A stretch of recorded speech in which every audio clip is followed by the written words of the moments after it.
Shell Mendelson, welcome to the conversation today. Thank you. Pleasure to be here. It's a real pleasure to be with you. You're joining us from San Antonio. I'm south of Salt Lake City in Utah. And today we're going to be talking about 5 steps to self-accommodation in the workplace. Specifically, we're going to be talking about neurodiversity, ADHD, autism spectrum. We're going to be talking about these sorts of things and how individuals can both self-accommodate, but also how organizations and leaders can accommodate for individuals Right. to hopefully have inclusive workplaces and have workplaces that are empowering to include everyone and have workplaces of belonging for everyone. As we get started, I wanted to share Shell's bio with everybody. Shell Mendelson has a master's in counseling with an emphasis on career and has helped hundreds of ADHD adults and young adults over the past 35 years find fulfilling and sustainable career direction. Shell is the author of the book, A Course for ADHD Adults and Teens, Unlock Your Career Path, which is currently available for pre-sale, and perhaps it's available now for sale. Shell It's was available now. diagnosed with ADHD late in life as an adult in 2010. Her book aims to help adults and teens develop confidence in taking clear next steps in their career, whether it be specific job, career path, lateral move, or with a new refined business model. Shell, a real pleasure to be with you. Anything you would like to highlight by way of your background or personal context before we dive on in? Actually, that pretty much says it all. My book was launched in January, so that is a thing. Wonderful. Now it's available, and yeah, I still continue to work with people through the Your Next Career Move Masterclass, which I'm happy to talk about. Yeah. Well, let's start with the book. I like to ask authors why this book, why now? Books are a labor of Yeah, love. It's a lot of effort. You have a book, you have a master class, a yeah. class associated with it. Why this book? Why now? Well, the master class is actually a deeper dive. We use the book obviously as the Mhm. resource, but I wrote it because it just was time. I had all the material for it. I've been doing career coaching and in the field for the past 35 years and working specifically with neurodivergent adults for the past 15 years following my own diagnosis, which was very enlightening and really Mhm. directed me to want to work with my tribe. Right. And as I was doing that throughout the process of the past 15 years, I was creating um, new information, new documents that were visual. I was trying to make things more neurodivergent friendly. In Mhm. other words, break things down, make it more graphic, make it something that was engaging, because very often we're faced with big blocks of text Yeah. in books, and reading becomes difficult and distracting. So I needed to find a way to make it more engaging. And that's what I said. Okay, now I'm going to do it. I'm finally going to do it.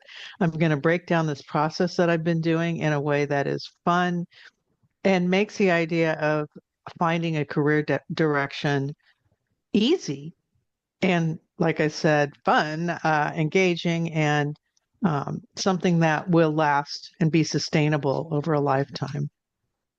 So Well, that yeah, was and I that mean was my motivation. Yeah, well, that's a great motivation. And that's something that everyone wants. So whether you're neurotypical, neurodivergent, wherever on the spectrum, everyone wants a meaningful, engaging, impactful career. And we all yeah, have different life stages. We all have different developmental stages, career stages. So we find ourselves in different places at different points in time, right? And so the yes, reality is we all are navigating, trying to find the right place, the right position. So I suspect, I don't know, but I suspect there yes, are actually a lot of nuggets of wisdom in your materials that are probably quite applicable to everybody, not just people who are neurodivergent, because we yes, all are dealing with these types of things. yes. Well, I like to say that for any material that is truly ADHD slash neurodivergent friendly, that Hmm. it's perfect for everyone, of course. Yeah, yeah, And before I even wrote this, I was working with everybody across the yeah. spectrum, neurotypical people, everybody. And it wasn't again until I got my own diagnosis that I made the shift to just focusing on our tribe, basically. But it's really important. And I saw the need to take the process that I was doing, which is really based on what color's your parachute. So I want to give cred, of course, to my mentor and teacher, Richard Bowles, who wrote the book, What Color's Your Parachute, which I had been using for years with people, that process. And it's a process of identifying all the elements that make up one's ideal work. At the time, it was called the flower. I made the ship for our community to be I wanted to do basically an upgrade that just focused on this process for basically everyone across the spectrum, literally everyone. And I did that by changing the flower model to the career galaxy. So it's now each planet represents an aspect of your ideal work that Mm. is important to understand in terms of what are your must-haves in each one of those areas. So it's really focused on you. It's really focused on not what's going to get you the job, not what the top 10 jobs are for people with ADHD, none of that, but it personalizes what your needs are so that you are the perfect representation of what is needed for any position that you're applying for or any uh, job or whatever that you're creating. If you're an entrepreneur and you want to start a company, you've got to have the right topic, right? So it really focuses on what it is that we want and what's going to keep us happy. So no matter what we're doing, we're going to be fulfilled, satisfied, and it's going to be sustainable. That's the main thing. It's not going to be something that we're going to do uh, do like job hopping, or we're going to do the next shiny object kind of thing. It's going to be something that will sit with us, just like what I do. I like to use myself as an example because I've been doing this work, like I said, for 35 years, and I've been doing this process for 30 years. And I love it because it's so it's always been engaging for me. It's always given me lots of flexibility, lots of opportunity to do different things, to make shifts, to expand on what I'm doing, to write the book, to do podcast, all these things that are Hmm. really Hmm. fun for me to do, things that I enjoy doing, which this is the form of getting my message out that I prefer because I just like having conversations with people and talking about this stuff. I have written articles. It's not my favorite thing to do. Writing is not like high on my list of skills that I want to be using out there, but I write. I'm a fairly decent writer, but now there's AI. There's so many other things that can, help boost what I'm doing. And I work with amazing people. So you get to, it allows me to work with the people who can help me get my message out. And this is what I want for everyone. I want the way I feel about what I do to be what everybody gets to experience. And that's why I wrote the book. I said it's about time to get it out there in the world and have people have this easy way of really breaking things down. And easy means in the sense that the process is easy, but you're really diving into who you are. So Yeah. there's like a psychological, mental, emotional element to it as well, because you're getting to self-reflect quite a bit, and it's not always easy to say, uh, this is what I prefer versus what I think the world needs me to prefer. Do you see what I'm saying? Right. It's very Hmm. different. It's really making it clear that this is who I am. This is what I need to be to optimize in the workplace, to do the very best work that I could possibly do for anyone, to be as productive as I can be. It starts with you and knowing what you want, right? And being able to clearly state that. So I want to Yeah. bring it back a little bit to when we, I don't want to interrupt you, but I want to bring it back to the work accommodation thing and how that process, that piece of it, which is it's only one piece of the process, but it's one of the most important pieces. So just to, if I Yeah. can bring that back, yeah. Yeah, no, I appreciate all that. I think that's all a really great foundation for what I think will be the rest of our conversation today. Um, and there are a variety of accommodations that can occur. And I do a fair amount of research in this space. I'm a professor. I do, Mhm. consulting and things like this podcast on the side, but I'm a professor in HR, workplace dynamics, those sorts of things. And I've done a fair amount of research on neurodiversity in the workplace and workforce accommodations and such. Mm. And the reality is, we're pretty bad at this. Still, it's gotten better. Over the last decade, things Yeah. have improved, but it's still there's a lack of awareness. There's a lack of both just basic policy in practice procedure towards these sorts of things on an organizational side. Um, in terms of creating spaces, inclusive spaces of belonging. Um, Hmm. and then, like you said, and as I said in the kind of the outset, then there's the employee side. There's self-accommodation, and so we're really going to focus more on the self-accommodation side in the remainder of our conversation today. But I just want to Hmm. acknowledge that there is a huge other piece here, and Yeah. I don't want to be dismissive of that because I absolutely Yeah. acknowledge that employers should 100% be held accountable for accommodating and creating safe spaces and creating places of employment where everyone can contribute and contributing meaningful, productive ways. So I just want to Hmm. say that from the outset. Now let's dive in and talk about. I know you have five different steps for self-accommodation in the workplace. Let's start to pick those apart and discuss those. I may focus on like three of them Sure. more heavily, but um, essentially, when we talk about self-accommodation, it's kind of a twofold thing. Like, I don't think it's always necessary to tell people that you what your diagnosis is if you know how to self-accommodate. And if you have a conversation that's very honest with your employer about what you need to be optimized in the workplace. And Right. so my work is to empower other people to do that, to be able to, this is what I need. And can you, under these conditions, and you can find out whether or not the employer is number one, willing, or number two, able to accommodate. And if they're not, it may not even be a good fit. You see what I'm saying in terms of the hiring part of it. Yeah. Um, and sometimes what I find, and HR people understand this as you do, that I think a very high percentage of neurodivergent individuals are placed in PIP programs.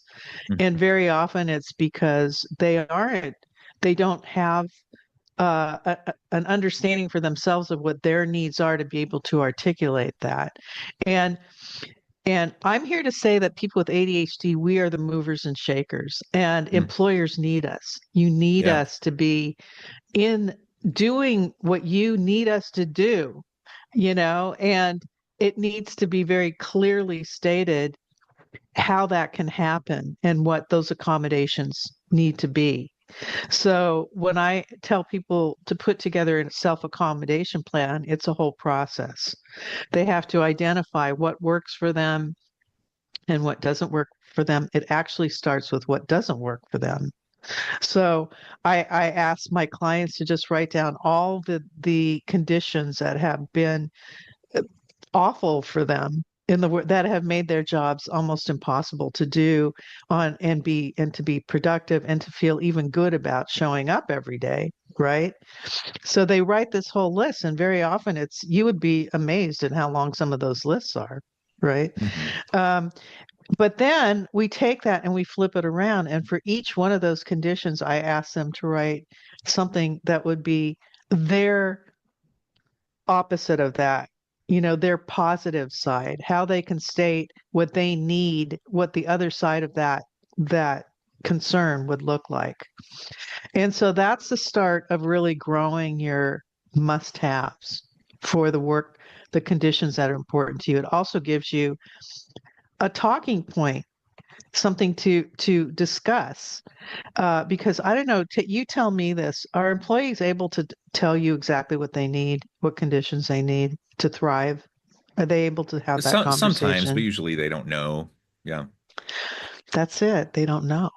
So this is the way to really understand what your true needs are. And if you don't have that understanding, how can you possibly talk about it? Yeah. You know, I know you probably work with the ADA. Well, I was around when that whole thing started, right?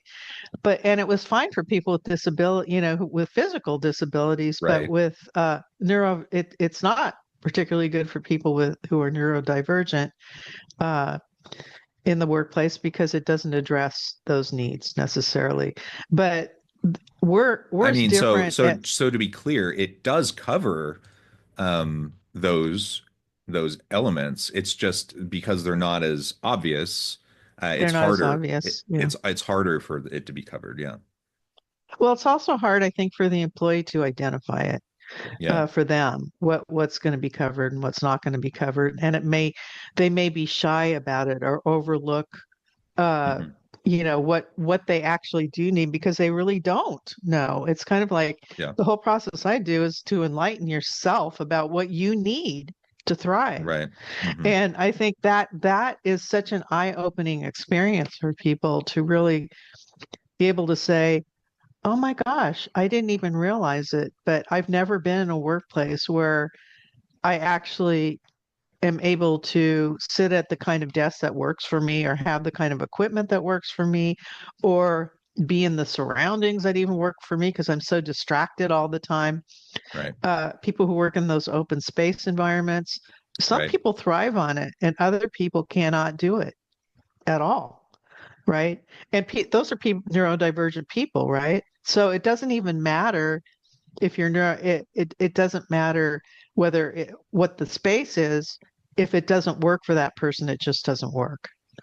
Hmm. So wouldn't it make sense for them to be able to say, this doesn't work for me. Is it possible for me to get it when I'm working on a project or something to get into a space that's a little bit quieter so I can focus? Because if the distractions are there and you've got this person who's got all these skills and who's beyond capable, and isn't that kind of a waste to put them in an Exactly. environment that Yeah. doesn't work for them, right? Exactly. Yeah. So all of these things are detailed in the self-accommodation. And when I call it self-accommodation, those are the parts that you can do adjust yourself just because you know what they are. And you don't even have to talk to the employer. If you already know what they are and you're able to do some of those accommodations on your own, that allows you to have some relief, and the parts that you can't do on your own but are necessary for you because they're up there in the prioritized must-haves. Those are the things that you can discuss with your employer and see what the response is, right? Some employers are going to be accommodating and some are not. I mean, let's face it, that's just the way it is.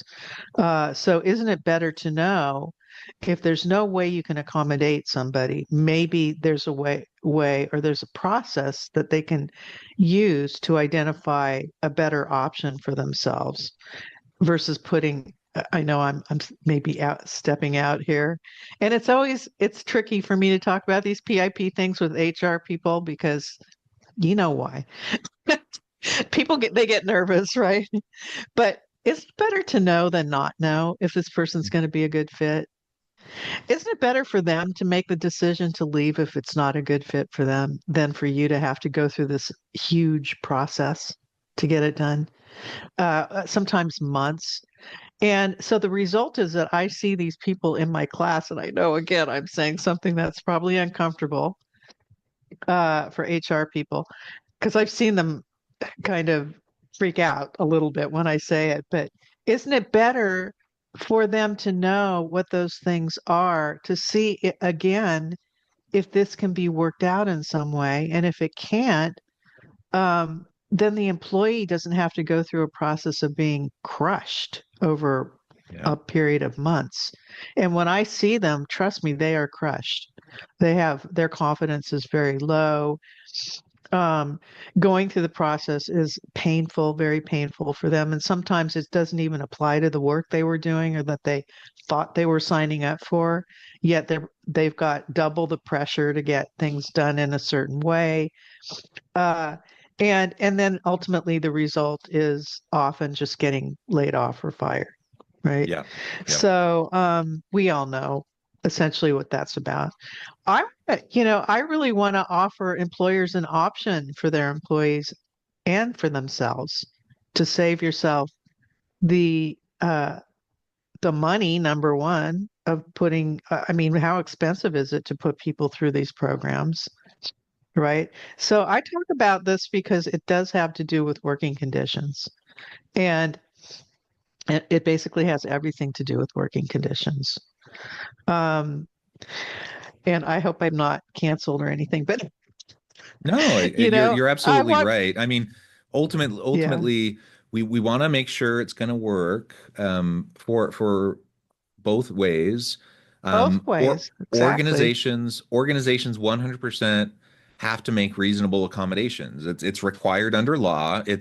I mean, Yeah. it's required legally, but it's also required morally and ethically. So, I mean, organizations have to require reasonable accommodations, and there are times where certain accommodations in certain circumstances aren't considered reasonable, and courts will uphold that in certain circumstances. But most of the time, especially when you're Yeah. talking about neurodivergent types of accommodations, most of the time those are seen as reasonable accommodations. And so the matter of the fact is, if you as an individual are aware enough to know what you need and Yeah. aware enough to know what you to request what you need, organizations are usually going to be required to provide it legally. Absolutely. And Yeah. so advocate for yourself. Advocate for Advocate for yourself. yourself. Yeah. And I mean, from the employer's perspective, how much easier would it be if somebody actually knew these things and you didn't have to go Yeah. digging to figure it out? And if you are able to do it, and again, who defines reasonable? Doesn't the employer define reasonable? So reasonable for you may not be reasonable for that person. So it makes sense that the person understands that if that employer cannot reasonably provide an accommodation to them, that this may not be the best fit for them. Well, And maybe there's another, the employer to an extent defines reasonable. right. The courts will ultimately decide whether they agree, um, based on case law. But if an employer has a completely unreasonable threshold, there's a reasonable person standard applied to it, right? Well, so what I'm saying is that if the judges don't have aren't neurodivergent, they're not going to understand, you know? So telling you you've got to be in the brain of somebody to really to understand the thinking about whether or not something's going to work or not, or whether they're now if the employer does is not able for whatever reason to accommodate, and this is we're not even talking legalities, we're just talking about logic here, and Yeah. just what's workable. If they value that person to the extent that they know that once they get them in the right situation, they're going to have like a superstar in their hand. Right. They're going to Yeah. have some. They're going to have somebody who's going to just fly, right? Because when you're in, I talk to so many people that really like their jobs, except for two or three things that just make it almost impossible for them, and then they end up in those PIP programs because of Right. those things that that could easily be tweaked, right? But they Right. don't feel comfortable speaking to the employer about it because they feel like, what are the co-workers going to say if they get this or they get that? There's always, there are lots of things going on, lots of concerns going on all the way around. And it's also how comfortable the person is to have that conversation with the employer, you know if they feel intimidated or if they feel like they're not being listened to or Sure. they're being seen as being like a troublemaker. I mean, that happens a lot, does it not? Yeah. Yeah. Yeah. Well, So, you bring up so many really important questions, and I just want to reiterate that it's from both directions. It's important. I mean, from both. really, organizations should proactively be creating a space where individuals, like to your point, they don't fear coming forward to to to identify areas where they need accommodation. Like it should Yeah. be completely safe for me to come forward and say what I need. Yeah. And I as an employer should create that environment, right? And so then my people can self-identify, they can come forward, they can tell their supervisor, their boss what they need, and then it can go Yeah. both directions, and then we can help each other. And ultimately that's what It's we all ultimate. want because then we can get the most out of each other. Like we can have the best productivity, we can have the best innovation, we can have the best synergies and so on and so forth. And we can treat each other the best, right? Nobody wants to be put on a PIP either direction, right? Nobody, and Yeah. a boss doesn't want to put an employee on a performance improvement plan. An employee doesn't want to be put through that process. It's miserable for everybody. So, like, let's not drag people through that process. Let's just like identify what needs to happen so people can have a good employment experience. Well, Thank you. Shell, I know the time. I need to let you go here. The time has flown by. As we wrap things Yeah. up for today, I just wanted to give you a chance to share with the audience how they can connect with you, find out more about your work, where they can find your book, and then give us the final word on the topic for today. Well, accommodation and understanding what your needs are in your working conditions is incredibly important, being able to articulate it. So I'll always say that. And what I do is help people with that. And I have a class called the Your Next Career Move Master Class, which follows a book. It's included with the master class. And I just work with a small group of people at any given time. I'm going on my fourth year now straight where this has been the baseline for working with me. And it's been just an incredible experience of being able to help people.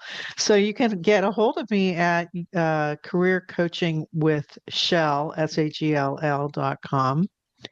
And the book itself is at unlockyourcareerpath.com. So you can get started if you aren't able to take the master class, you can at least get started with the book. There's a fillable PDF version of it, which is great for college students. So I really want to emphasize that. It's the way to figure out what to major in Hmm, before you make the mistake of majoring in the wrong thing and ending up graduating with nowhere to go or hmm, still uncertain. It's the way also for high school students to make some decisions about whether or not they even want to go to college. So hmm, this hmm. book is I think very, very important for people to at least begin to use to get some ideas and to begin the process. And this is for everyone again. This is for everyone. So unlockyourcareerpath.com, careercoachingwithshell.com. You can schedule an introductory call with me. Wonderful. Shell, thank you so much. It's been a real pleasure. I encourage the audience to reach out, to get connected, find out more about what Shell can do for you. Check out the book, the resources, um, all that she has to offer you, to help your loved ones, to help employees in your organization. And as always, I Exactly. hope everyone can stay healthy and safe, that you can find meaning and purpose at work each and every day. And I hope you all have a great week.